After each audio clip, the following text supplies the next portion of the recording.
이 우리 정당을 강제적으로 해산하려는 현 정권의 시도는 단순히 우리 당에 대한 탄압이라고 하면 협소하게 봐서는 안 됩니다. 그것은 한국의 정당 민주주의에 대한 도전이며 파괴입니다.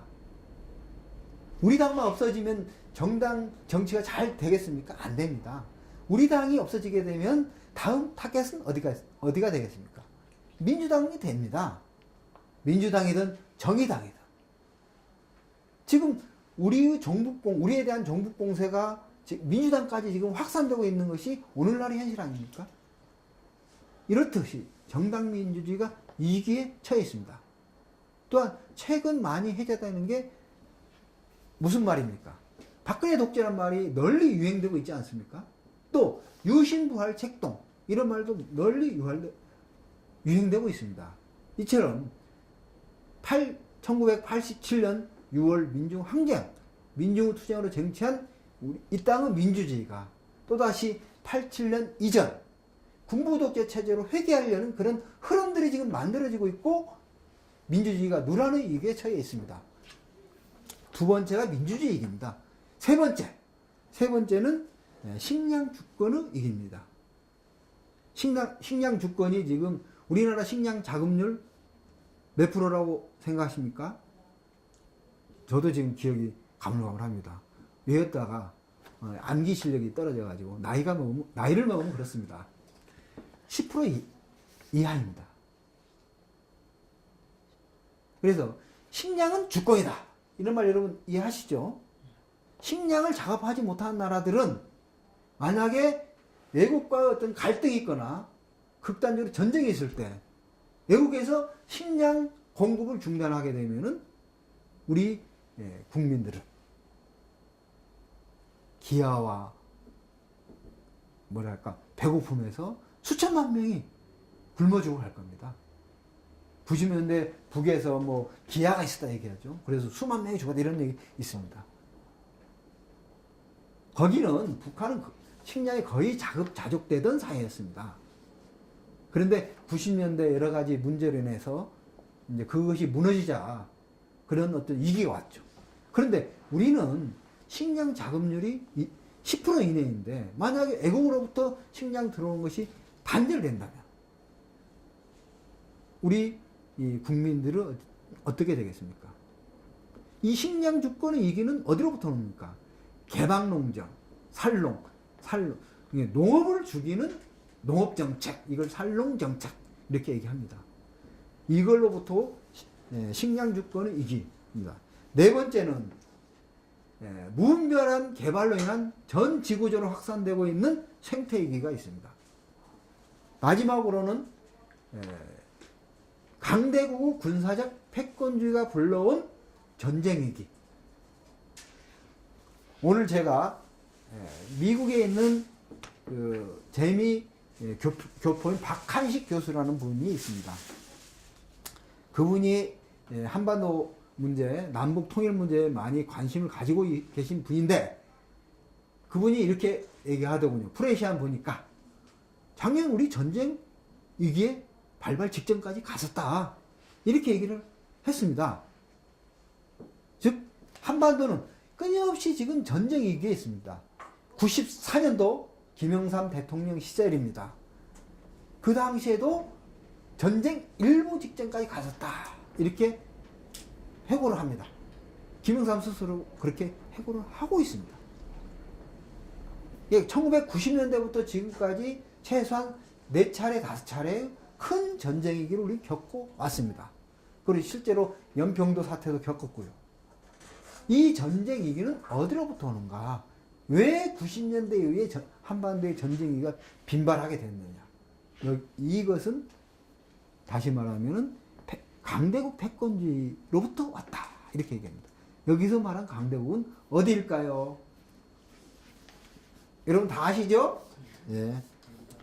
그래서 5대 위기다. 이렇게 우리 강령에서는 규정하고 있습니다. 이런 5대 위기를 극복할 수 있는 유일한 정당은 그런 기치를 내세운 정당은 그런 실력을 가진 정당은 우리 통합진보당이 유일하다. 그러한 의미에서 우리 민족 또 우리 사회의 미래를 개척할 수 있는 유일한 정당. 그래서 미래 정당이다. 이렇게 말씀드리고 싶습니다.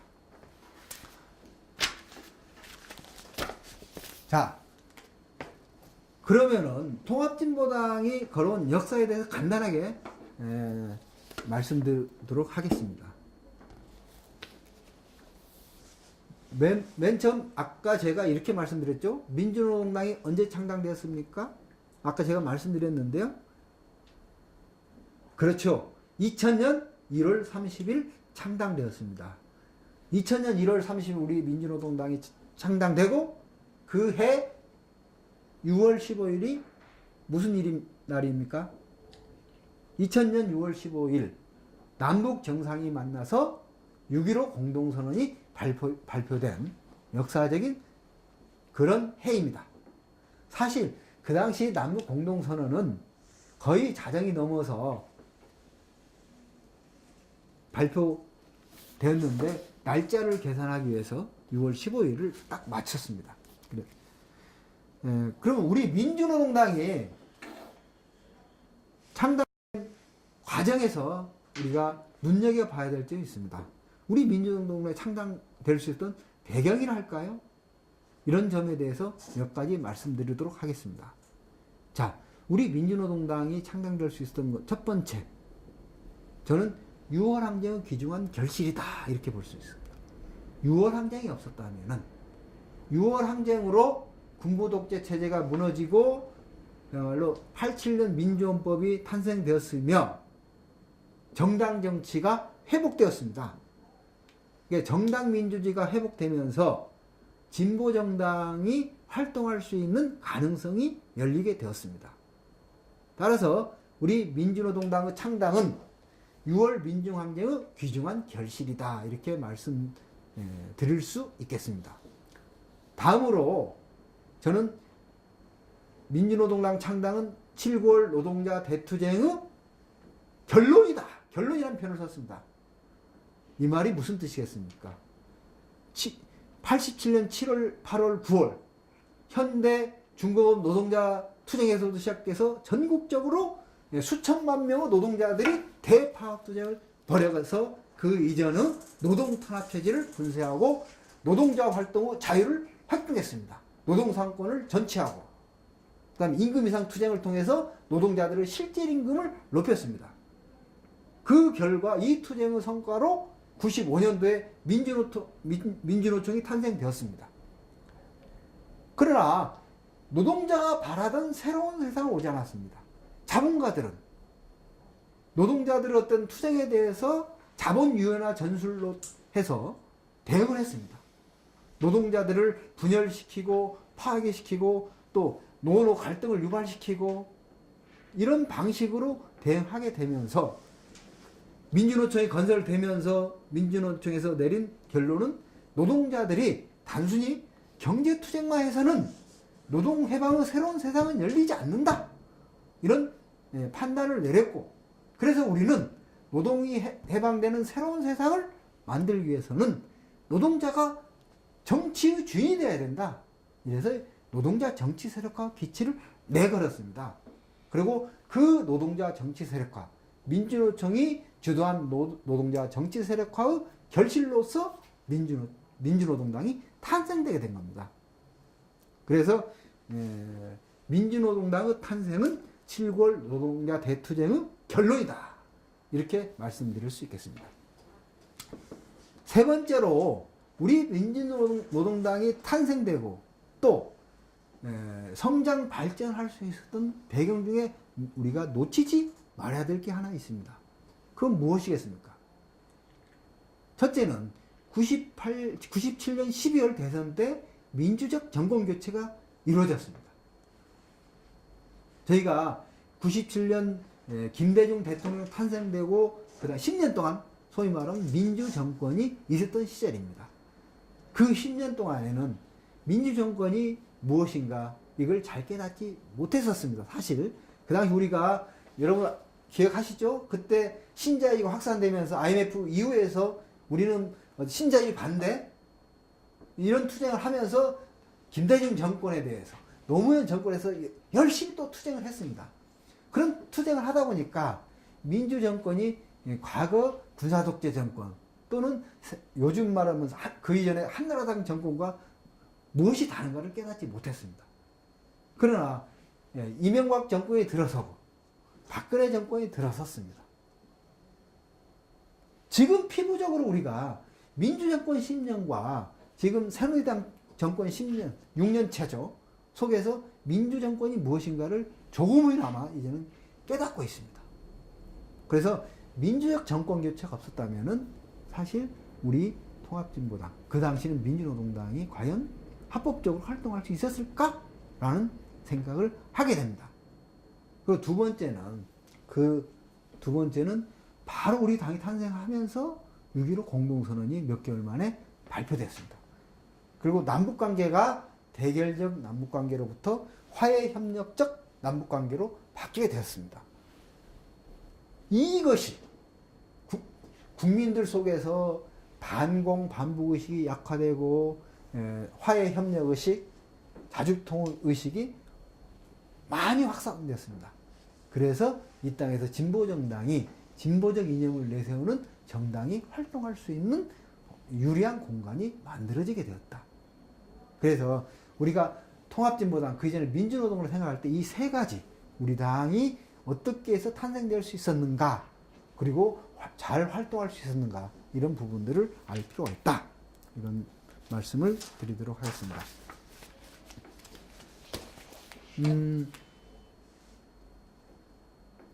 2000년 1월 30일 저희 당이 창당되었죠. 그래서 여러분 그 당시 여기 창당 선언문이 있는데요. 한번 찾아서 다시 한번 읽어보십시오. 우리 당이 어떤 정신을 가지고 창당되었는가. 제가 시간이 많으면은 이걸 쭉 낭독을 한번 하려고 했었는데 시간이 좀 없기 때문에 여러분 꼭 이 강의가 끝나면 찾아서 읽어보십시오. 그래서 다시 보는 창당 선언문 해서 몇 가지 그 내용만 요약하겠습니다. 우리 당의 창당 정신은 한국민주구 민족해방, 민주주의, 평화통일, 평등사회를 향한 투쟁의 역사에 기초하고 있다. 이렇게 얘기하고 있습니다. 또 두 번째는 노동자, 농민, 중소상공인, 여성, 청년, 학생, 진보적 지식인의 정당이다. 이렇게 밝히고 있습니다. 다음으로는 민중주체의 정치, 민주적 경제체제를 만들겠다. 이렇게 선언하고 있습니다. 또한 새로운 정치 세력, 민중주체 민주정부, 실질적 민주주의를 실현하겠다는 포부를 밝히고 있습니다. 그 다음에 평등사회는 우리의 목표라고 밝히고 있습니다. 다음으로는 자주적이고 민주적인 통일적 건설로 기치를 내세웠습니다.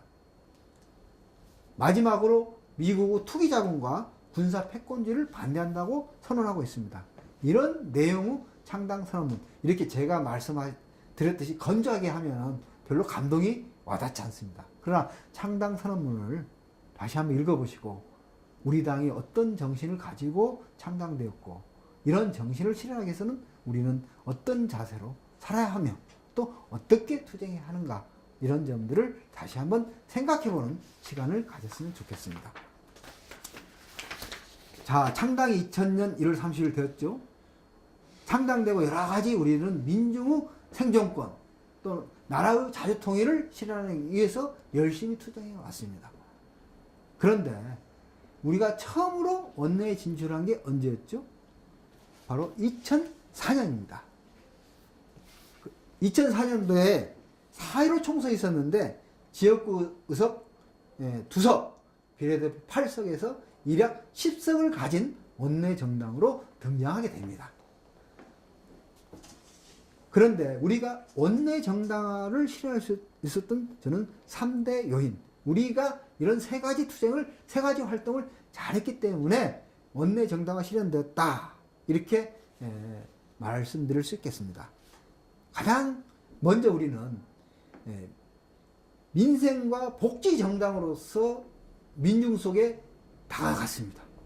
여러분, 우리가 항상 많이 구호로 애친 것, 무상의료, 무상교육, 그 다음에 부유세, 이런 구호를 가지고 대중수